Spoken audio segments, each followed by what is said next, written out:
I worked graveyard shift for a long time. One night about 25 years ago, I had caught up with my night's work, but was unable to back up the work I'd done. I decided to clock out and drive to Walmart to buy a box of new discs and leave the receipt for our bookkeeper so that she could reimburse me. A few days after this incident, we learned that our computer had a virus that was corrupting the floppy disks we were using. So, you get the picture. Floppy disks for backup, no cell phones for most of us. It was a primitive time. I arrived at Walmart at 3 a.m., went in, found the discs, and decided to visit the toy department. It was early November, and I wanted to get Christmas gift ideas for my son, as well as several nieces and nephews. While I browsed, I felt someone watching me. I looked around, and there were 3 men nearby, and all were staring at me. I looked back at them for long enough to fix their appearances in my mind, and went on to continue looking at toys. I was in no hurry. I was off the clock and wouldn't need much time to back up my work after I returned to the office, so I continued to look around, even strolled through houseware for a few minutes. Every time I looked over my shoulder, those 3 guys were close and watching me. After the second time, alarms were sounding in my head. They were repellent looking, with pasty pale faces as if they spent all their time indoors eating junk food, and their eyes were cold and hard. What disturbed me most was the way that they were dressed, much too warmly for the weather that night. Even though it was November, it was about 55 Fahrenheit outside. I was perfectly comfortable in a jean jacket. These guys were in heavy coats, suitable for sub-freezing temperatures.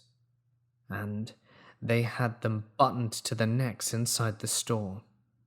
The only reason I could think of for that was that they were hiding weapons beneath those coats. I finally headed towards the cash registers, thinking that, if no one else was leaving the store when I did, I would ask the cashier to call security and request an escort to my vehicle. As I reached the register, I saw my stalkers standing just inside the doors. They muttered amongst themselves for a moment, and then they exited the store. As I was paying, a man and woman lined up behind me. I had seen them shortly before I neared the register, and they didn't seem to be paying attention to me. I moved to the area between the registers and the door, and stood waiting for the couple, fiddling with my buttons and blowing my nose. When they moved towards the doors, so did I, just staying a few steps ahead of them. I had parked not far outside, and I reached my vehicle quickly. The stalkers were sitting in a car that was parked nose to nose with my pickup truck. I hopped in, locked the doors, and sat back and stared at them. The couple I had used as my unwitting escorts walked past me and the stalkers and got into their car a few spaces away. They left, and after a minute or two, the stalker driver said something to the others, started the engine, and pulled away. I watched as they slowly left the parking lot, then ascended the nearby interstate highway overpass and took the entrance ramp. Only then did I start my engine. I took my time looking around as the engine warmed. I continued along the street for a few miles past the interstate, then pulled into a dark lot behind a strip mall, turned off my lights and engine, and waited, watching the few vehicles that passed. I wanted to be certain that I would not lead these guys to my office building, which was isolated, and at this hour usually deserted except for me. After my pulse slowed down to normal, I restarted the truck and returned to work. I'm a female, but I'm almost 6 foot tall and weigh 175 pounds. I know that my size has protected me from a lot of mayhem over the years. I was also armed that night. I carried a loaded Smith & Wesson .357 revolver, as well as a speed loader, which is like an extra cylinder full of bullets. Still, I probably would have been no match for 3 determined assailants.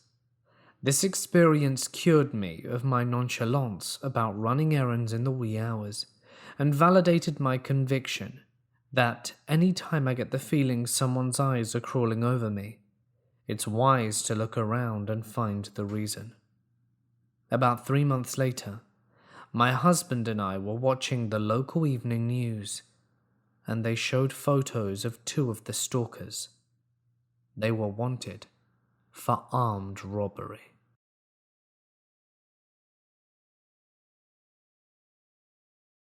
When I was 15 or so, my mother reconnected with an old crush of hers from her junior high school days, Wayne.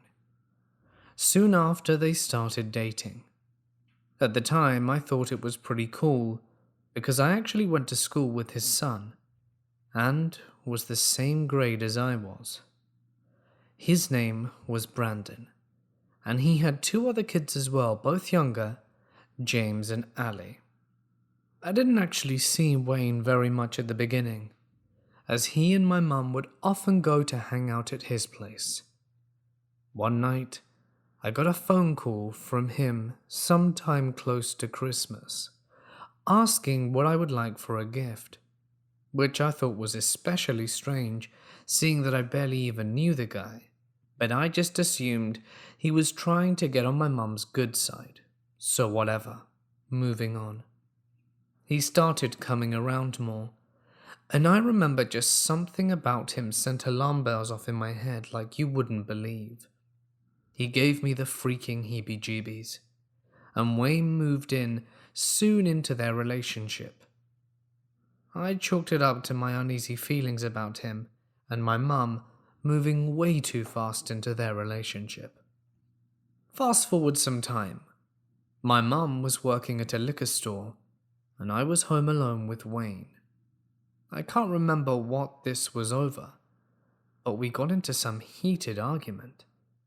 I was young and full of teenage angst, so who knows? Next thing I know, he headbutts me, and I was so shocked. I didn't know how to deal with this. I told my mum, but nothing happened. Eventually, he managed to convince my mum to quit her job because he could financially support us, and she had back and knee issues, so she agreed. That's when things started to get really weird.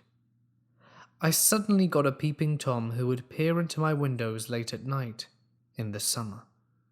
I would notice because I saw someone, or my neighbors would see someone, and at one point someone saw him taking pictures of the inside of my bedroom, and I'm not sure if I was home or not. The police were called, but of course they couldn't do anything if they couldn't actually catch the guy. I was terrified. To this day, I am so uneasy sleeping if my windows are low. Wayne took action and convinced us he would take care of the family. Such a hero. He convinced my mum to get a security system, which cost a fortune that had to be paid monthly. He convinced my mum to get a dog, Coda, she was the bomb, to keep us safe. Turns out, Wayne had hired people to look into my window. In the winter, I could see footprints all the time that led to my window. I didn't learn about that until much later, and I'm not sure how we even found it out. That's when he started to get physically abusive with my mum, me, and worst of all, poor little Coda. I used to just hold her and cry because I felt so bad for her. We felt totally trapped financially and felt scared of whoever this dude was that kept peering into my windows at night. We weren't scared. We were absolutely terrified. One night, Wayne didn't come home. My mum called him over and over again, and he wouldn't answer his phone. When he did arrive home in the wee hours of the morning, his clothes were ripped, He was dirty as hell and covered in blood. Wayne claimed he got mugged, and not long after this incident, homicide detectives show up at my house, and he pushes me away and tells me he will speak to them in private. Upon his return, he comes up with some story about how it had to do with a neighbor of ours that had gone missing. They were just doing door-to-door checks looking for any information, and that they won't be returning, and that there's no need to worry. A couple of weeks after this, a truck was found abandoned, and they found a body. There was a murder. The accused was a neighbor of mine. Honestly, it has never been proven, but there is no doubt in my mind that Wayne had something to do with it. And here's where we learn Wayne has a crack addiction. He was a huge dude. You'd never guess by looking at him that he had an addiction to drugs, hence why it took so long to figure out. It all came to a head one night. He and my mother started arguing. I heard banging coming from the bedroom, and I went running to save my mum. I found my mother huddled in a corner in their tiny-ass bathroom, and him on top of her beating her. I screamed and grabbed him, begging him to stop, and then he turned on me, grabbing me by the neck, pushing me up against the wall by my neck, and punched the wall directly beside my face. He let me go, and I went running. He had purchased an old-timey battle axe that happened to be sharpened, and it hung on our wall. He grabbed it and started chasing us with this axe. I thought we were going to die. Now, just to note, my mother tried calling the police when they first started arguing, but they didn't come. As he was chasing us with the axe, I had 911 on the phone with me. I was screaming, blubbering, and begging for them to come. In this whole mess, I don't know how he stopped or why, but he left. Once the cops got there, he was gone. He did get caught and charged, and we of course got summoned to testify in court. My poor mum was too scared to testify, so she refused. We still had to go to court though, and we saw him in the courthouse, and he gave my mum and I the most sinister grin I've ever seen. He was pleased with himself. He felt no remorse. So honestly, Wayne, I hope I am never so unfortunate that I'll ever have to see you again.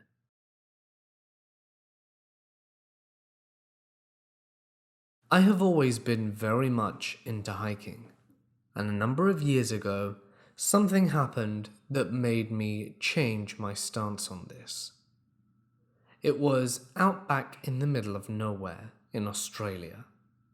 Me and a few of my buddies were supposed to go out for a long walk and camp that would probably take us about 4 days. We were all buzzed to do this and made sure to bring the necessary supplies. However, at the very last minute, 3 out of the 4 bailed, so it was just me. I'd already asked for the time off work and was beyond pissed with my so-called friends. But seeing as I got the green light from the wife and the office, I thought screw it, and I'd go ahead and do it anyway. So I went off on my own. I parked up at the bottom of the trail and went into the wilderness alone. I was carrying loads of beers and knew that this was going to be a hell of a good time, even if it was just for me. I brought along a book as well as my regular camping supplies and was determined to make the most of this. The first 2 days in were great. Nothing eventful happened, which is exactly what I wanted. I was having an absolute blast. However, it was on the 3rd day, just as the sun was starting to set, that the creeps began. Now, there was a small hill which I was eyeing up for a while. There seemed to be a slight clearing towards the top, which is exactly where I thought I'd like to be. However, I made a note to camp on one of the sides so that on the off chance anyone spotted me, they hopefully wouldn't see me, as I wouldn't be that close to the middle. I went up and it wasn't anywhere near as big as I had intended, so I looked around and found a slightly better clearing a bit further down the hill. This one was small and compact, and would do well for me in my situation. So I built my tent, had a beer, and started making some dinner, while gently unwinding and reading my book. It must have been about an hour later. I knew I should go to sleep, but my book was getting way too interesting and I couldn't put it down. And with no one else around me, and with my trip coming towards its end, I wasn't really in a rush, and if I had to wake up later tomorrow, then that's what I would do. The moon was out, illuminating the wilderness, and I only had to use a small torchlight in order to read my book comfortably. That's when I hear something. Large movements in the underbrush, and something along with it. Chanting. I pause, turn off my light, and tune in my ears. There's definitely talking, chanting, wailing. I was starting to get very freaked out at this point. What the hell is going on in these woods? Bear in mind that I have walked for 2 days in the Australian outback. I am quite literally in the middle of nowhere, and am probably as isolated as I've ever been in my entire life, or so I thought.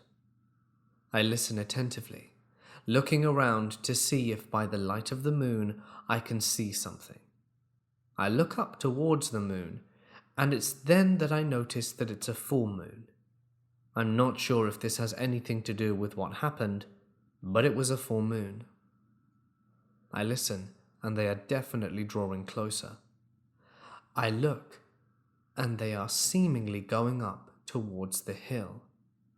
At this point, I give myself a mental pat on the back for not camping up there, as they would have clearly come across me. Just as the noise is reaching a crescendo, do I hear something I rather would have missed.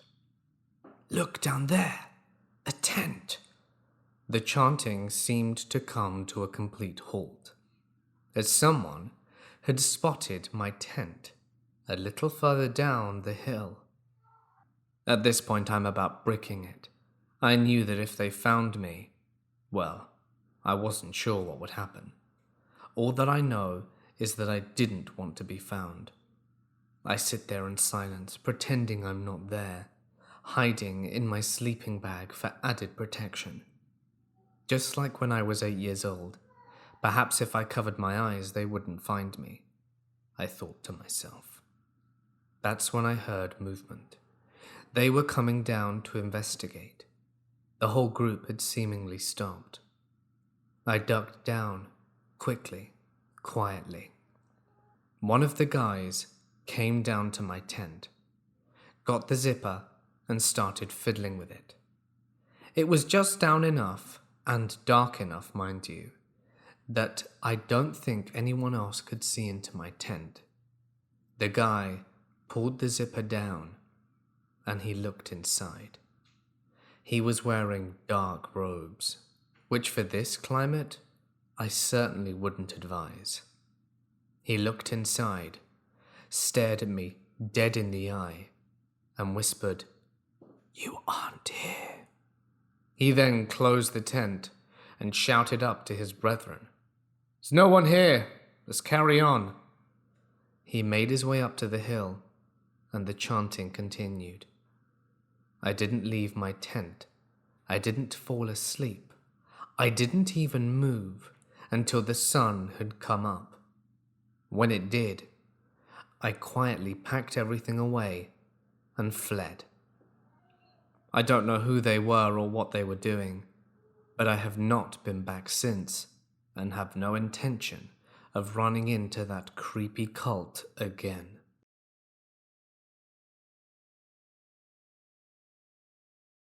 In 3rd grade, I had this strange short teacher named Mrs. Todd. She was always super nice to me in class. She'd always call on me to do the funnest activities first, compliment me whenever I did something right, and was generally just very positive towards me. At the time, I thought she was perhaps my favorite person in the world, and I remember telling my mother just how much I loved Mrs. Todd.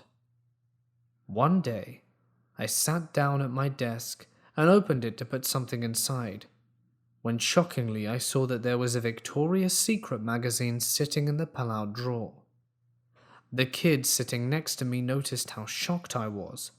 I thought I was going to get into trouble, and we started talking about how it might have got there, and almost immediately Mrs. Todd walks up and asks, "What have you got there?"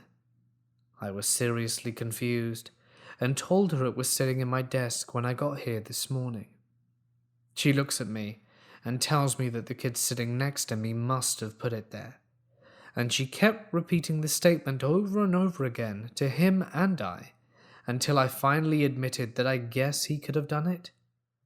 Maybe a few days after that, she approached me after class, telling me about this special field trip I could go on if I kept doing well in class. It would be a trip with just her and I to the Gulf of Mexico for the weekend. I remember being really excited about it at the time. However, suddenly she got replaced, and we get this new teacher that didn't like me anywhere near as much. I was so heartbroken at the time. It wasn't until many years later that I realized how messed up this situation really was, and it still scares me.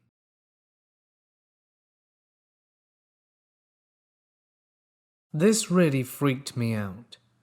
I had just started working graveyard at the gas station close to my house. I believe it was the 6th shift I'd done, but the 4th by myself. It was just after 11 o'clock, and this man came in. He's about 40 and had the dumbest haircut I'd ever seen.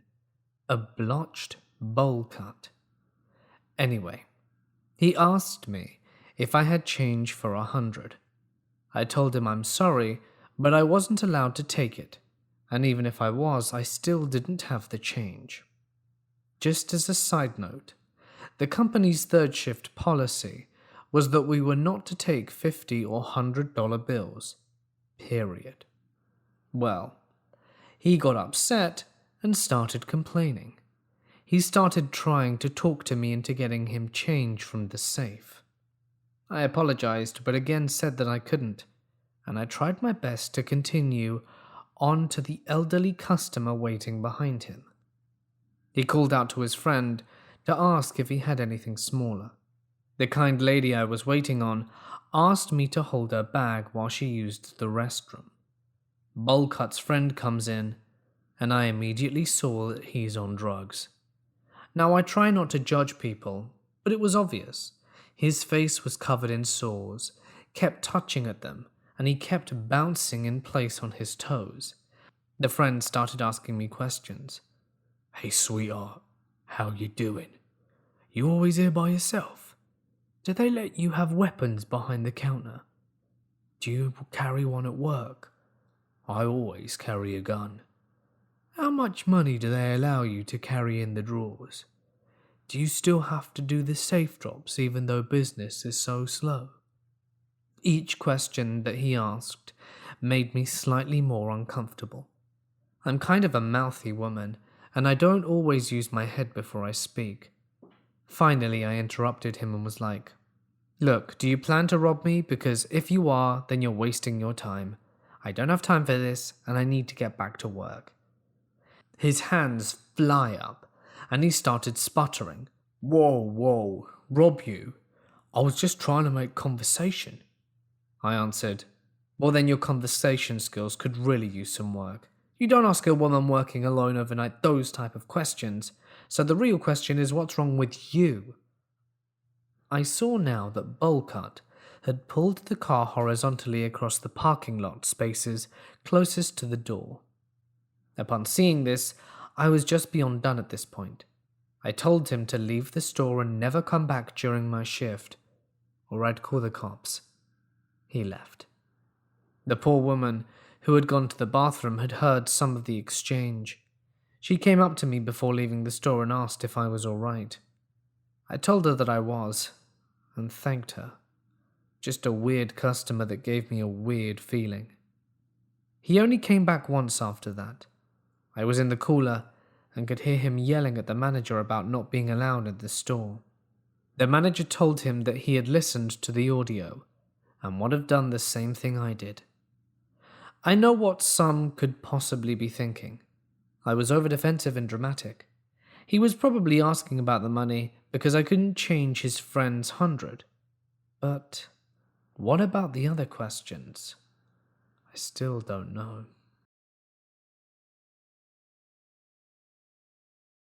Once I was invited to a supposed Christian youth meeting by my cousin. I didn't really want to go, but she insisted, so I ended up there. It was held in a small apartment, and when we arrived we were greeted by the group leaders, which seemed to be totally normal young people. Afterwards, the other members arrived, and they turned off all the lights at the apartment. I thought that was a little weird, but no big deal. Then they started with the music. They put those Christian rock songs they usually use at normal Christian youth groups, but started dancing like maniacs, jumping everywhere and flailing their arms, and the weirdest of all, laughing uncontrollably. Then in 1 second, they all threw themselves to the ground, got on their knees and started crying like their mothers had just been brutally murdered. After this, they got up and began dancing and laughing again, as if nothing had ever happened. I was seriously creeped out at this point, but this was only the beginning. They started with weird rituals where they promised to perform any miracle you wanted or needed, as Christ allowed them to do so. A kid said he wanted to get taller, and so they put their hands over him and started murmuring prayers for a while. They then put him against a wall, and they claimed that he'd grown at least 3 centimeters. He believed them, like seriously believed them. Later they claimed they could turn water into wine and grabbed a bottle of water, put their hands on top, and prayed again. The water didn't change at all, but they all drank from it and claimed it tasted like wine and said they were getting drunk from it, while laughing hysterically. Finally, the reunion ended, and they continued being normal, just like they were before, as if nothing happened. I left, and when they tried contacting me again, I ignored them.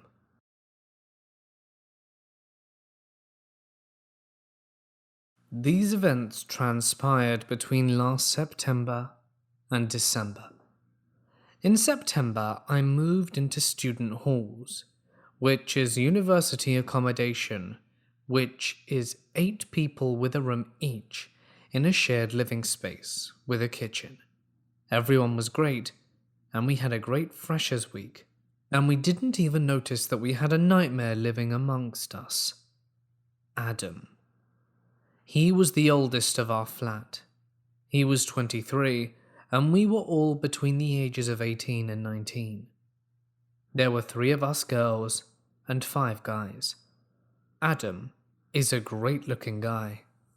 He wore expensive, trendy designer clothes, was always very well groomed, and he was the life and soul of our flat parties, and was always the first one to the bar whenever we hit the clubs and stuff. So, 2 people who we shared accommodation with were very flirty with each other. Adam and one of my flatmates called Jennifer.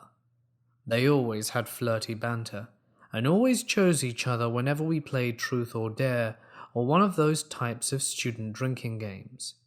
They were obviously into each other, but Jennifer said that one night she got this weird vibe from Adam when he was drunk, which another one of my flatmates, Callum, also picked up on.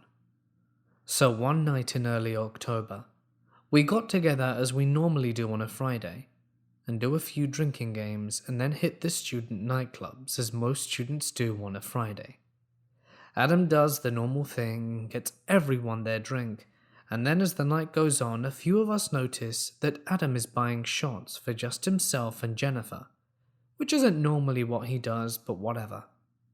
It gets to 2 a.m, and although we all have to split up a few times, as we do when we go to smoke outside and stuff, we notice that Adam and Jennifer aren't anywhere to be found, and we can't get in touch with either of them. But another one of my flatmates tells me to chill, and they've probably hit it off with each other because they've been flirting for a few weeks now. So the next morning I'm doing some laundry, and Jennifer comes out of Adam's room, looking like she's had the worst hangover ever. She claims that she remembers nothing of last night, and is slightly concerned that she woke up in Adam's room.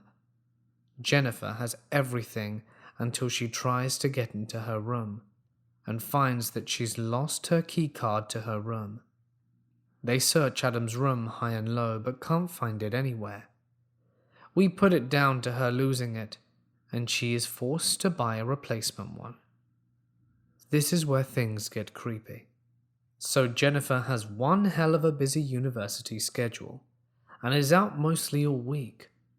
Over the week, she finds that many of her items of clothing have gone missing, mainly underwear, and gym clothing sports like bras and stuff.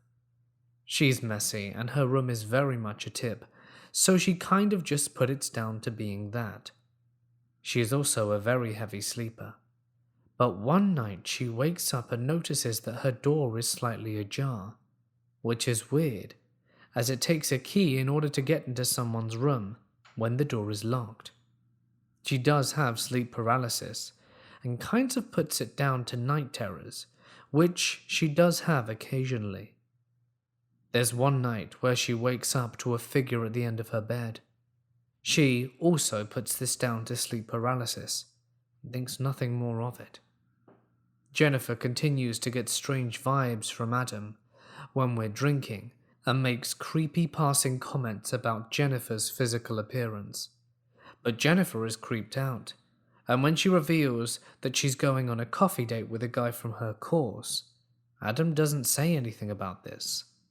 But when she is on her date, Adam is coincidentally in the same coffee shop as her and her date, and she gets the feeling that he was watching her for the entirety of the date, which made her feel uncomfortable.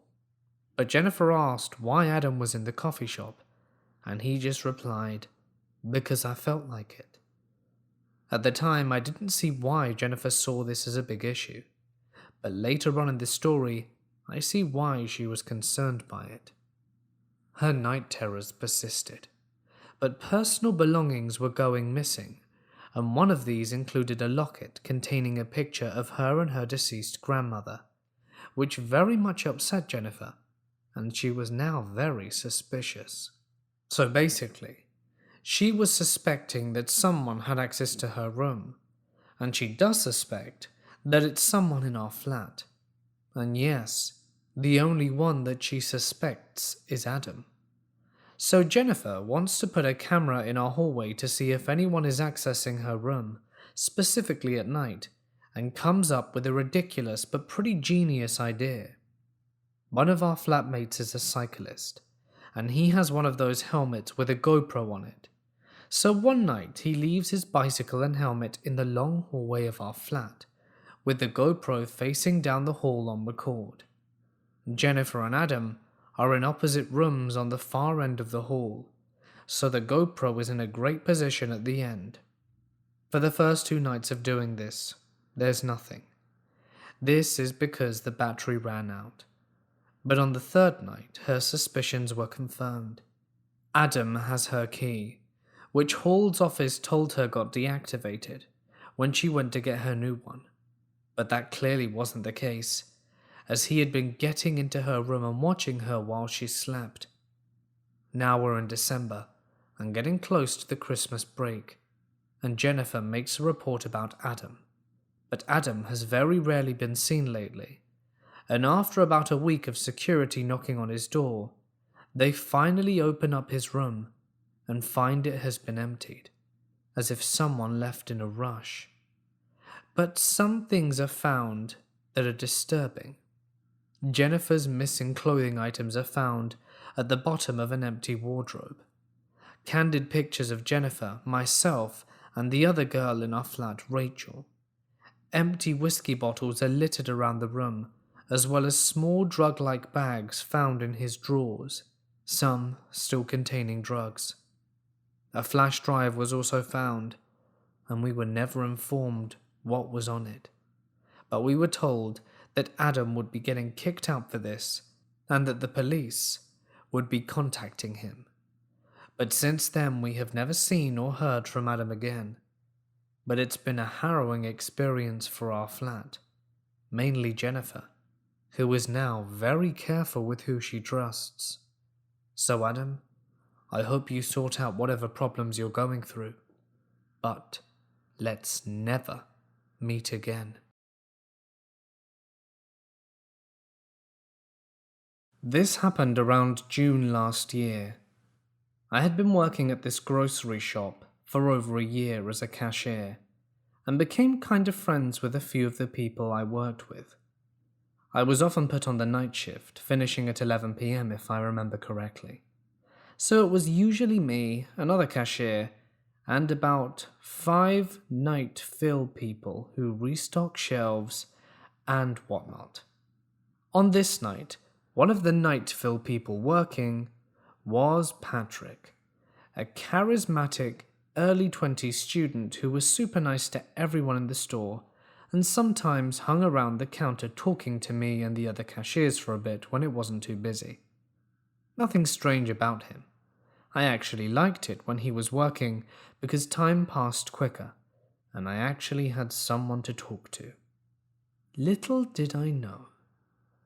At around 9 p.m. I went on my break. The office/break room was downstairs and the staff bathroom was next to it. While I was having a snack, Patrick came in and we had a short conversation.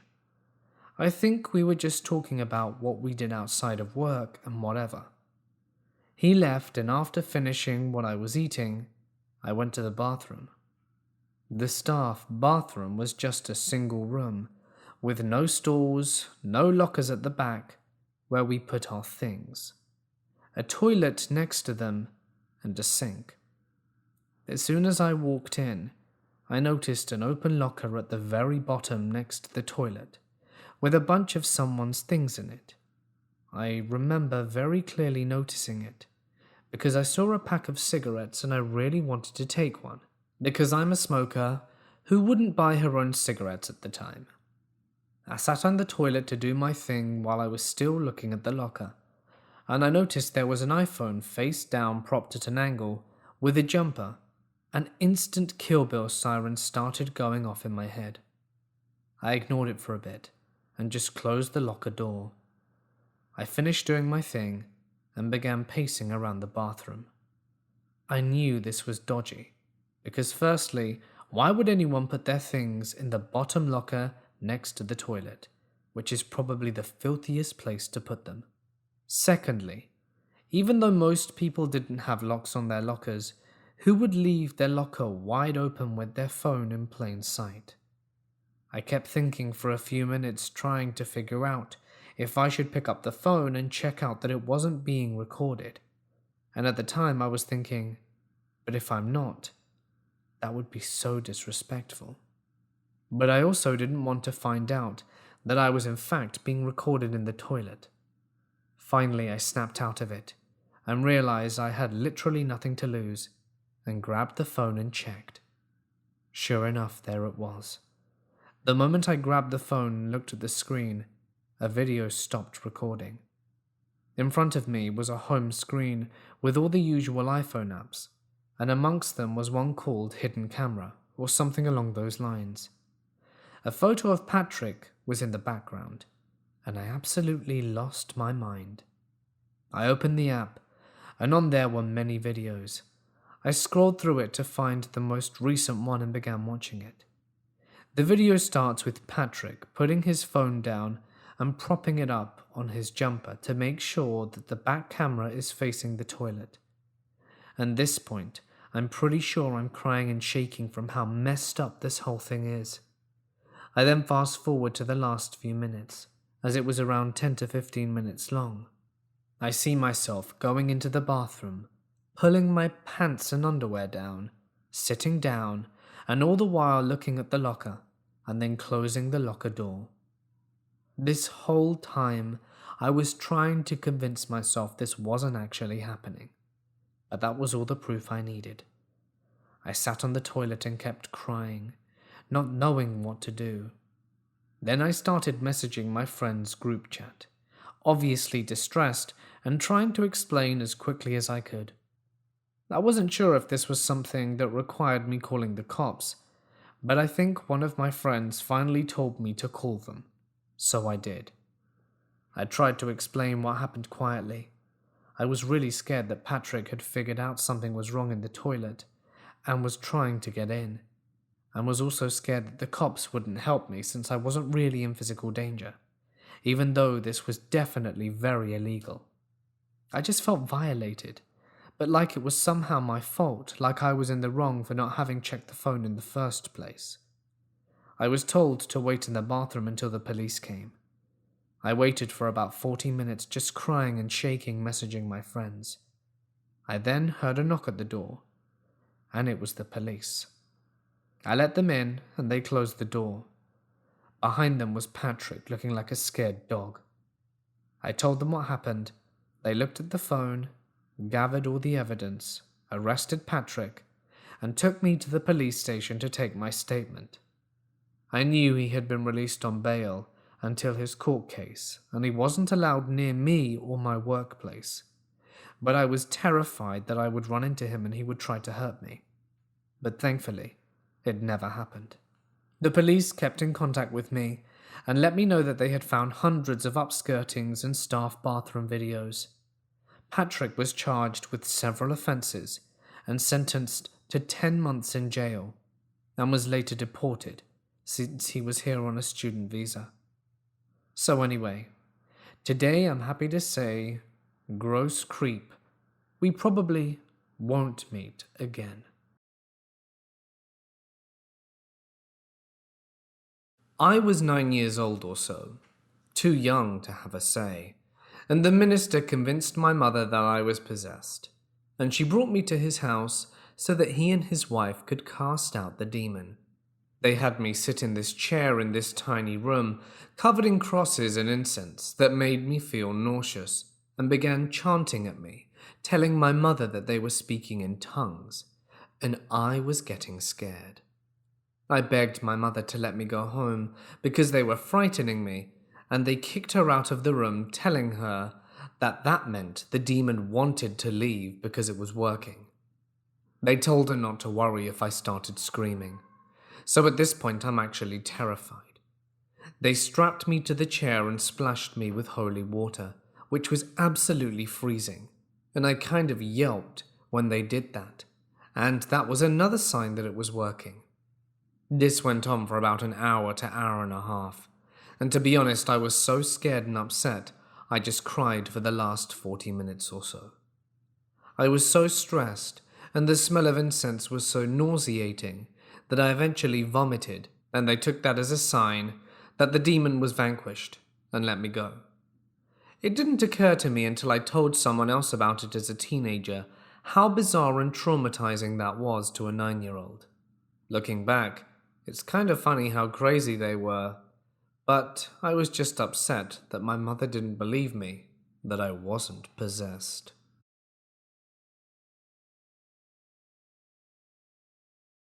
When I was in high school, I had a huge crush on a guy a few years older than me.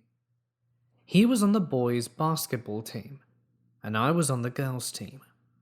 I would always try to get him to play basketball with me at our town's outdoor basketball court. He usually declined. One night, in the middle of winter, he asked if I wanted to come play one-on-one with him. I thought it was weird he wanted to play basketball in the middle of the night in winter, so I had my friend come with me. She got bored quickly, and he was being really flirty with me, so I agreed she could leave. He assured her he would drive me back to her house, which is where I was spending the night, and 30 minutes later, I'm freezing and ask him to take me back. We get into his car, and he tells me he has to warm the car up before we can leave. He's on his phone for about 10 minutes, and we're sitting there in silence. Out of nowhere, he starts telling me about one of his fetishes, and how he gets off on physically causing other people pain. He said that no one really knew the real him, and if they did, it would scare the living crap out of most people. I started becoming uncomfortable at this point, and asks if we can go. He pulls out the parking lot and begins driving the opposite direction of my friend's house. We lived in a small town, and he drives about 5 miles out of town and turns onto a gravel road. He tells me he's going to take me to meet someone he thinks would really like me. He then tells me I seem like the type of girl who would like being submissive to a bunch of men, and he wouldn't even have me beg for it. So I'm getting really freaked out at this point. I'm looking for my cell phone and remember I had left it at my friend's house to charge. I start asking him questions to distract him, and I'm finally able to get my hands on his phone when he stops at the shack in the middle of nowhere. He isn't aware that I have his phone at this point and tells me to get out the car because his friends are waiting inside and we don't want to make them mad. I dial 911 and tell him if he doesn't take me back to my friend, I'm calling the police right then. He looks shocked and then starts laughing hysterically.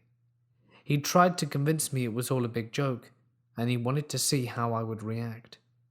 I held his phone with 911 ready to go the entire ride back to my friend's. Once he pulled into the driveway, I got out of the car and he rolled down the window and said, "I would really appreciate it if you never tell anyone about this," and peeled away. I was 15 years old and should have called the cops, but I was young and dumb.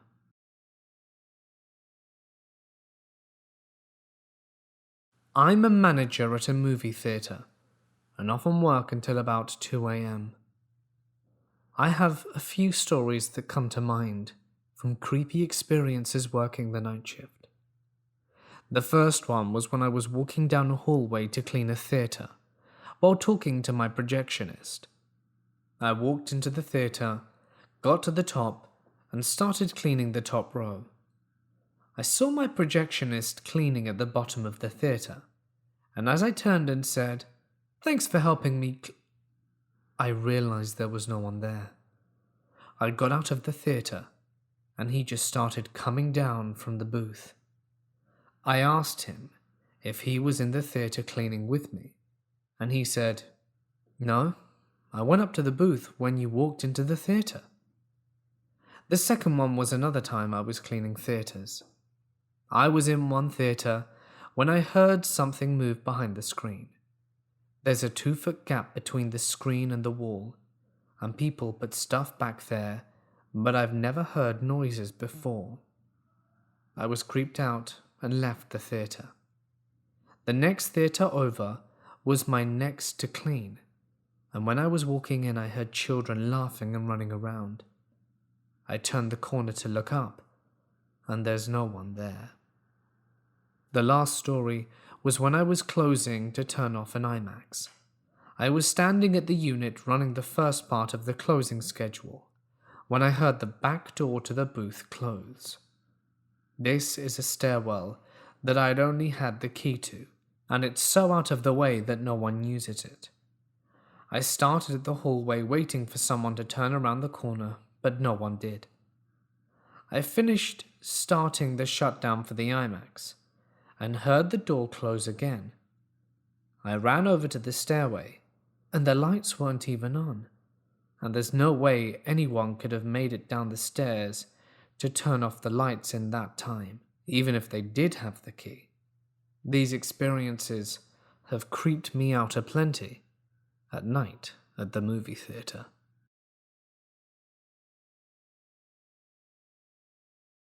When an assistant youth minister at my family's fundamentalist church, the Church of Christ Separatist, who had been struggling to have a child with his wife for several years, was finally able to conceive, he was so happy he wrote a song thanking God for his blessing of a daughter-to-be.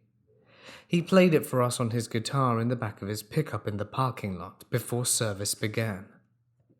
When the elders of the church heard that he played an instrument on church grounds, they excommunicated him and ordered him to never return to the property on pain of trespassing. This was a denomination which taught specifically that attendance to church within the denomination was mandatory to enter heaven. Essentially, they'd sentenced a good man to hell for the crime of thanking God for his child. I asked my grandfather why they had done that, and he told me that the church forbade instruments because they were not permitted in the Bible. I pointed out that the harp and the lyre were explicitly mentioned in the 2 Samuel and Chronicles, and that several of the psalms were specifically comprised for the harp, lyre, and trumpet. He replied that there were no instruments in the New Testament, and that the New Testament superseded the Old, so anything not explicitly permitted was disallowed in the church. When I responded that by that logic we should not be permitted to wear pants in church, as the New Testament makes no mention of pants, he flew into a rage and did not speak to me for some time. I stopped attending the church the following Sunday.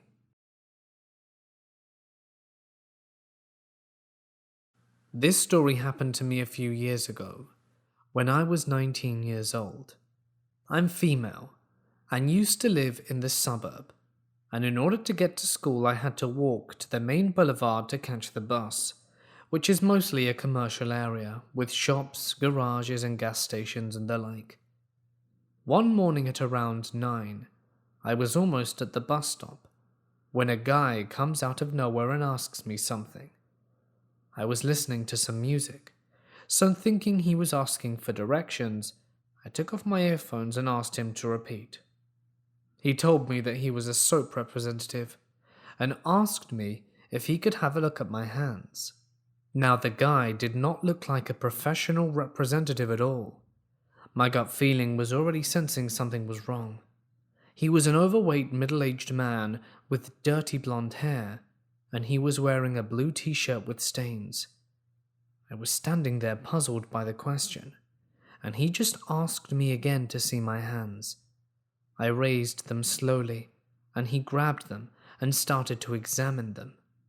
That's when I saw all the blisters on his hands. There were dozens of cuts with some yellow dried-up body fluid. Up to now, I had never seen anything like this. I quickly took my hands away, and he told me that mine were dry, and that I could really use some good soap. He then asked me if I wanted to go back to his car to have a look at the soap and maybe buy some. I refused, told him I wasn't interested, and that I was in a hurry, and walked away. I rushed to school, just looking at my hands, hoping I didn't catch some strange disease. I washed them at least 3 times, and told my friends at school about the entire encounter, and we laughed it off, as I always meet weird people and have curious stories to share.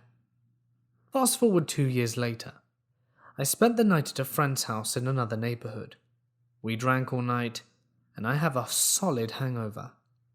My friend teaches tennis to kids early in the morning, so he drops me off at a stop in front of the commercial center. It's Saturday at 7 a.m., and there's no one in sight, and I sit down and wait for the bus. Suddenly, someone arrives behind me and asks me if I would like to buy some soap. I recognize the guy from 2 years ago. I get up, quickly tell him that I recognize him, and he gets really uncomfortable. He tells me that it's really unlikely, and that it was probably a colleague. I tell him there's no mistake. I met him 2 years ago and specify where. He stares at me blankly, turns around and runs to his old rusty car.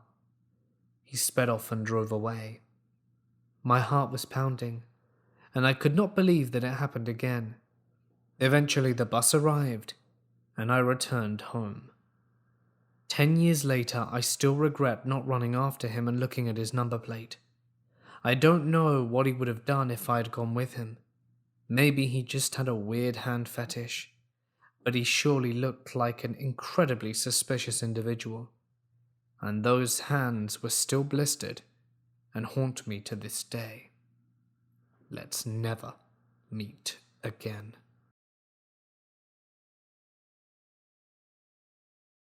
It was 2016, and I had just started a new job at a motel. It was low pay, but I needed an office job. One of my friends, Michael, got me this job, and for a few days I did training with the owner in the mornings. For the 2 nights Michael trained me, our job was the 11 p.m. to 7 a.m. shift. Nothing exciting, checking guests in and doing paperwork. My boss, the owner, went away with his wife on vacation for a week, which is attributed to the swift training I had to endure. So it was my first night alone on the night shift. There was a monitor with security cameras around the motel's property, and a large glass window all around the office building with a glass door. There was a no nights window, like most motels have. It was about 1 a.m., fairly early into the night, and I was just doing my normal check-in paperwork when a man walks in and asks if we have any rooms available. Usually if someone is sketchy, my boss has me lie and say no, but he seemed normal at the moment, and without hesitation I said, "Yes, of course. Just for one?" "Yes," he replies. So I begin creating the reservation on the computer, when I notice he starts swatting the air and making spitting noises as if he's surrounded by flies. I try to ignore this. As far as I was concerned, it wasn't my business, so I try to check him into the room as quickly as possible. I give him his key, and he's on his way. At this point in time, I could be described as very timid.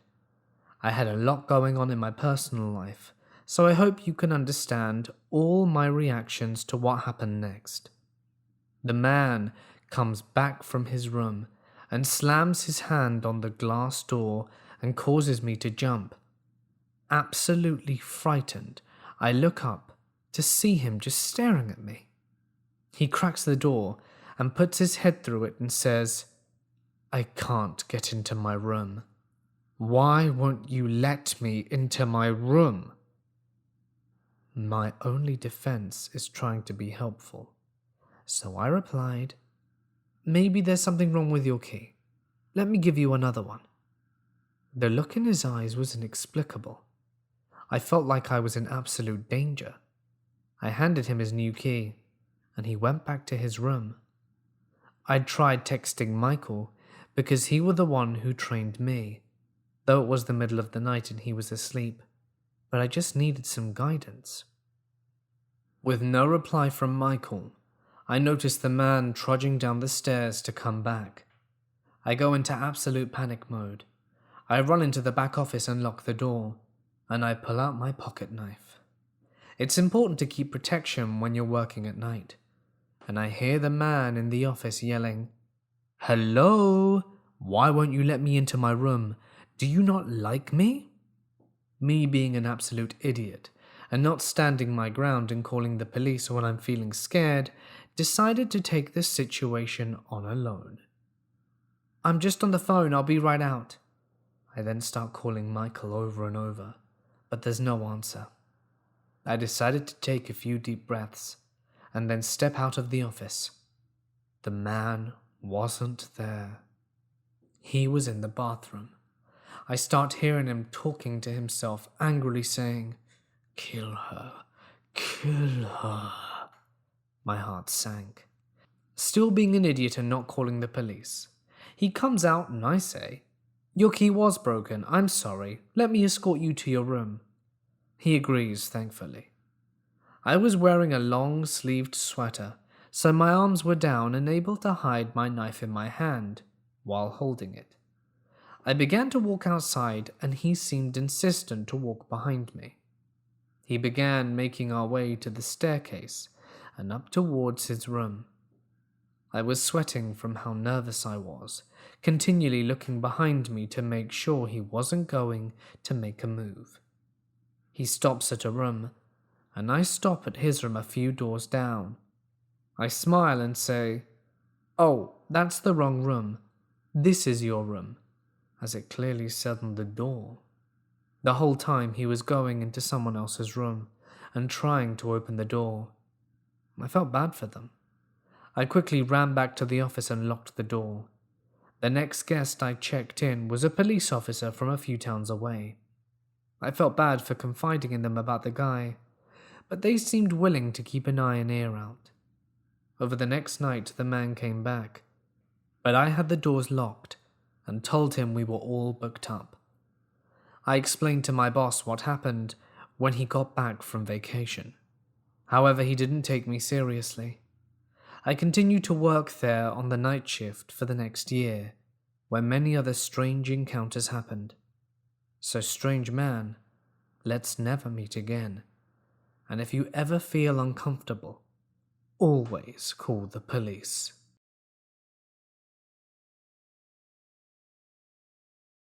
This isn't a typical definition of a cult, but I was raised Jehovah's Witness, and they were pretty delusional by about age 12 to 13-year-old me. It took a few more years to get out due to my father being an elder and someone who had no problem physically forcing his son to go to meetings and out in service, as in door knocking. Sounds like a corny fake scenario, but it took me being tough to fight him off. I was asked to leave the house at 17 while still in grade 12, and so I did.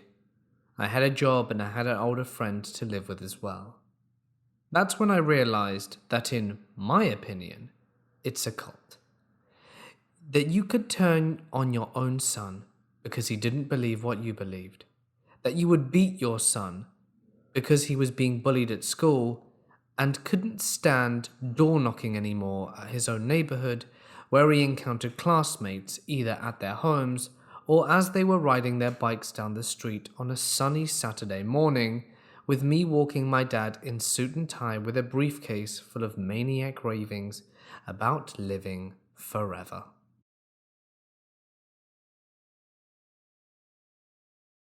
I live in Trinidad and am a girl.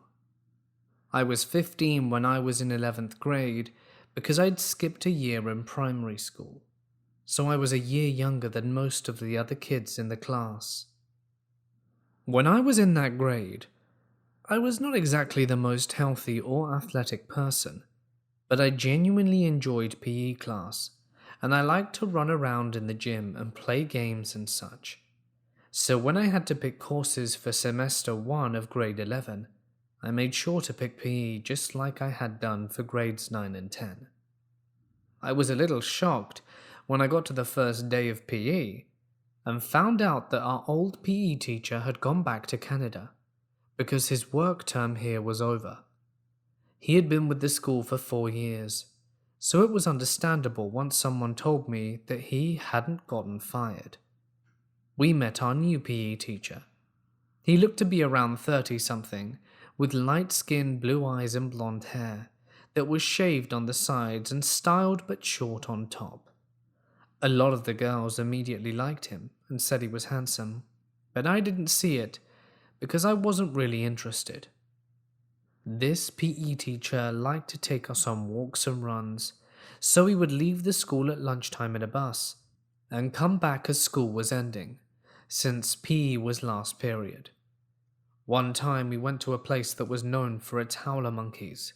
It was a paved path through a forest, and it went up and around a hill. We started walking with the PE teacher in the back. When we reached as far as we could go in that time, we turned around and began going back down the trail. I was slow and not very fit, and I was in the back with my teacher the whole way down, and we were talking about what we knew about the howler monkeys and animals in general. I was an animal nerd growing up, so I had a bit of things to talk about. I was so happy to get to talk to an adult and have them take me seriously. I know it's kind of dumb, but I'm the oldest grandchild to a very traditional Chinese grandfather, and I'm a girl, not like the son he wanted. He pushed me to get good grades and never really wanted to talk to me, and my parents were always working, so I just wanted a grown-up to actually listen to what I had to say. On the bus ride back, I sat in front of the bus so that we could continue talking. I only got more attached to him when he let me talk his ear off about whatever I was obsessed with at the time, which was usually some comic book, TV show or movie. I think at the time it was either Transformers or Pokemon, but whatever it was, he let me actually talk about it. I didn't see anything wrong with that at the time, as I was always in the back of the group during our walks, and so was he, so I figured we may as well talk. He liked to touch my hair sometimes, but I was used to that, because my hair was so long that it went past my butt. After a few days of just walking and going places to do jogs, we played field hockey. We did it with 2 teams, and our teacher playing as just someone who could pick teams as he played. He was kind of like a third team on his own. He would help the losing team score points, and I don't think it was coincidence that the losing team was mine, seeing how non-athletic I am. It was during this game that the other girls started to see something wrong with the way the teacher played. He would pat the girls on the butt with his hockey stick in order to get them to jump or get startled, leaving the ball open for him to steal. The girls later were complaining that what he was doing was gross and wrong, but I said that I didn't really see anything wrong with it. It took me time to realize that he really shouldn't have been doing that. The realization came when he started to use his hand to pinch the girls' butts next, instead of tapping them with the stick. Next thing I knew, the dude was fired. One of the girls must have told the principal or something. At the time, I was actually upset he wasn't there anymore, but looking back on that now, and knowing that I felt the way I did makes me feel disgusted. Grade 11 PE teacher? Let's never meet again.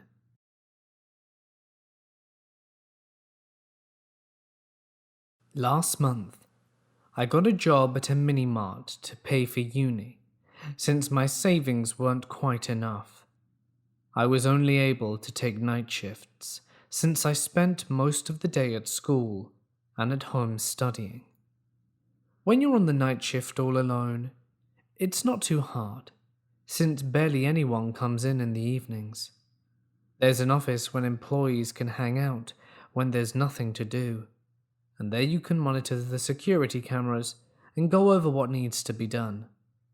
The security cameras even have built-in motion detectors that will alert you if movement is detected. I spend most of my time there with snacks and playing on my phone while I wait for customers to come in. The other employees describe it as getting paid for being alone in a store with the occasional break to help the handful of customers that come in during the night. On my first shift, I immediately noticed something out of the ordinary was going on. The motion detectors would go off whenever the store was empty, and the cameras didn't show anything. Then I began hearing faint voices and footsteps from within the store. The voices would be indistinct, but spoken in the same tone that a person would usually speak in when they're chatting with someone they haven't met in a long time. Even customers would sometimes hear this, and think it was me saying something when really I hadn't said anything at all. I usually go to checkout but find nothing. The store will be empty, and later when I was refilling the soda cooler, I started seeing people walk past me in the reflection of the glass door, but no one was there. This happened several times, and I never saw anyone near me. The coolers would also sometimes open and slam quietly shut at random times. Do you know that feeling you get when you're in a crowded room? That minor claustrophobic sense? And that feeling like people are looking at you? That's how I always feel when I'm closing up the store and cleaning up. It could be paranoia, and I'm just imagining it, but my past experiences led me to believe it's not. I've never had the nerve to mention this to my boss out of fear of getting labeled crazy and possibly fired for being unfit, but I am dead certain there is something going on there. I don't intend to quit anytime soon, since I don't feel like I'm in any danger, and I don't need the money, but this scares me a lot. Every night seems to have more going on than the last, and I've began writing down in my phone what I witness. I'm not aware that anyone has died in the store, but it's been open since the 1920s, and anything could have happened.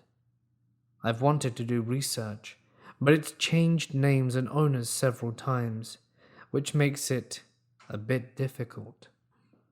There are also times when I begin to hear footsteps, when I'm alone inside the store doing inventory or other duties. Sometimes I hear them walking right up behind me and stopping. It was a problem I had encountered earlier, but now it's become much more clear. Everything else is still present. The slamming coolers, moving reflections, and they've stayed relatively the same for now. What's made me sure of it was one night when I was closing up. I turned off the lights, and before I walked out of the office, I glanced at the cameras and saw a person standing in the store. I panicked and turned the lights back on, and they were gone. I didn't see it clearly, so it could have been an illusion, but I'm sure I saw a person. This, however, only happened once. After taking shifts there, I also have a harder time falling asleep the same night. It could be paranoia or irrational anxiety over the store, but it's possible that it had something to do with it. This doesn't happen at my other job. I've decided to give in my 2 weeks' notice soon. I've got another job as a security guard at a concert venue, and I think I'd be better suited. I doubt a lot of people will believe me, but I swear, it's all true.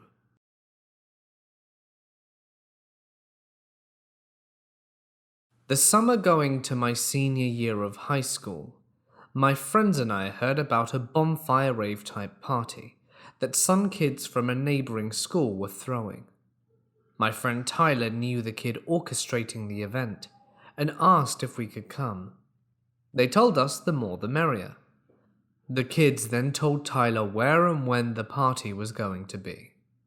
The party was a bit of a tradition. The seniors of the school had thrown the party at the same location in the middle of the woods near a national forest, in our area for the past few years. It was a sort of big deal. People would bring brews, drugs, and have a bonfire rave type party before senior year started. My group of friends were very excited to be going because we'd heard older kids from our school talk about how much fun it was going to be, and that many kids from neighboring schools would be there too, not just kids from the host school. The only problem was we would have to go in separate groups. I had to work late, and Tyler did as well, as did one of our other friends, James. The day came and our big group of friends met up with the hosts of the events and followed them out there. They said it was pretty easy to find, but could see how someone could get lost as there were many 2-track turns that they had to go on, and if you missed one, you weren't going to make it to the location. I noted that and picked Tyler up after work. We waited for James to get out of work and headed out to the party at around 8 p.m. It was starting to get dark when we arrived to the main dirt road that we were supposed to take, and we called on one of our friends at the party. He gave us some vague directions as he was drunk and slurring his words. We got the gist of what he was saying and took off. After about 40 minutes of driving in the woods, we decided to call again and asked what we should be looking for. Our friend picked up, but he was too far gone. Luckily, a kid who had his wits about him took the phone and started talking to us. He asked if we were near the river. We had just crossed over it, and I told him that. He said that we were too far if we crossed the river, and should turn around and head back to the beginning, as we probably missed the very first turn in the darkness. We turned around and were heading back, but since I'm bad with directions, we made another wrong turn. But I thought we'd made it, as I saw a bright light up ahead. It looked like a bonfire, but was a lot smaller than I thought it would be. As we approached it, I noticed there was no clearing, as the host mentioned, where we could park our cars. There was also only one visible car, a big truck. I turned my lights off and used my parking lights as a source of visibility, because I was a little creeped out. Tyler and James asked if I was being a pussy, and told me to hurry up as they wanted to party. We got close, as I only saw a few people, maybe 5 or 6, and they all looked towards us. I parked the car, turned off the engine, and started to gather my drinks when James said, "The hell? They wearing robes?" A few of the people stood up, and it did indeed look like they were wearing black hooded robes. I was really worried at this point. It looked like we'd stumbled upon a cult in the middle of one of their meetings. The group of people started moving towards my truck. That's when I bitched out, turned on the car, and got the hell out of there. I got my little Ranger turned around and was going as fast as I could to get away from the group of people. I thought we were good, but after a little while I saw headlights coming up behind us. I was worried because I didn't know what in the heck was up with the vehicle behind us. Were they friendly? Were they behind us if they were? Whatever it was, I was 100% against stopping and meeting said people. We were at least 40 minutes from the dirt road, and then another 30 from the civilization. We were in the middle of nowhere. The car was gaining on us, when all of a sudden it was black. No lights were behind us anymore. It was odd, and Tyler said they turned around. For some reason they turned around.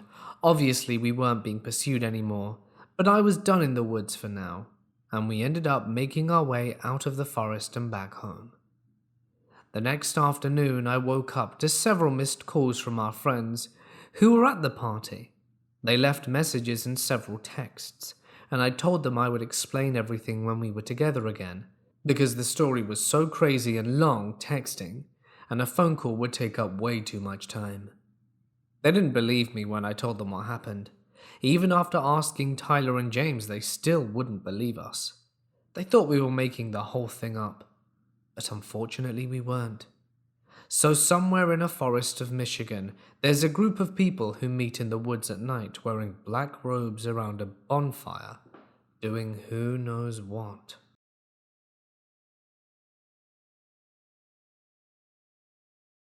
I recently switched from an Android phone to an iPhone, so I had to switch out the SIM card because the old one did not match with the new phone. I was told to go to my service provider's shop so that an assistant could help me put in a new SIM card on my new phone and maybe transfer all my contacts. When I went in, I saw this guy sitting and waiting to be serviced. He started talking to me, and I treated him nicely until he was called to be serviced. He was done while I was still waiting in line, so instead of leaving, this guy actually came up to me and began talking to me again. At first it was light stuff, like asking me what was wrong with my phone, but then it quickly escalated. He asked me when I was free so that we could go get a pizza. I replied that I was too busy with exams at the moment, and instead of relenting, he asked me to list all the dates of my upcoming exams in order for us to go on a date another time. I said that I have a boyfriend and that I do not really want to meet up with him.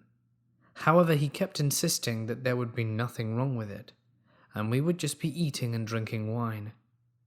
I told him I was uncomfortable with the idea of meeting a stranger so much older than me, alone. Yet he said that it was only a date, and I quote, "We'll see what happens after." I was very creeped out at this point, because this man wasn't relenting at all, so I told him plainly to please leave me alone, and that I didn't want to talk to him. He grabbed my arm, and please note, this was in a store at 2 p.m. with at least 10 other people. The guard was a tiny woman, who later told me she just assumed we were together.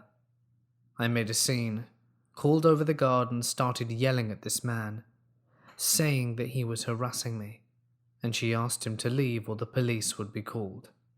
And he promptly left. He had a confused look on his face, so I don't think he realized how creepy he had acted. Everyone in the store just stared at me, because I really just made a scene yelling, but I wanted him gone. They told me to report him to the police, but I didn't know his name, and the employees couldn't tell me because of data protection. I really hope to not meet that creep again.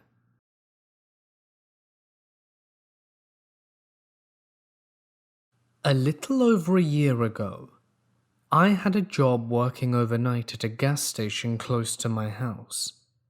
I'm a woman and was 31 at the time.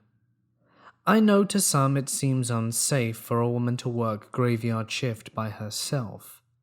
However, it was a slow store and the sheriff's office was about 20 feet from it. I didn't really think I would have many problems. There would be about 30 customers in an 8-hour shift, and that was on a busier night. It was about 3:30 in the morning. I went outside to sweep the parking lot and last minute check the trash. It was time for a cigarette, and I had a headphone in, just kind of jamming out. Across the road in the parking lot of the sheriff's office, I saw a figure with his back to me. He was swaying back and forth while looking down.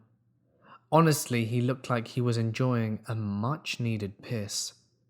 Against the sheriff's office, though? Yeah. The building closed at 4 p.m. and didn't open until 6 in the morning. But why?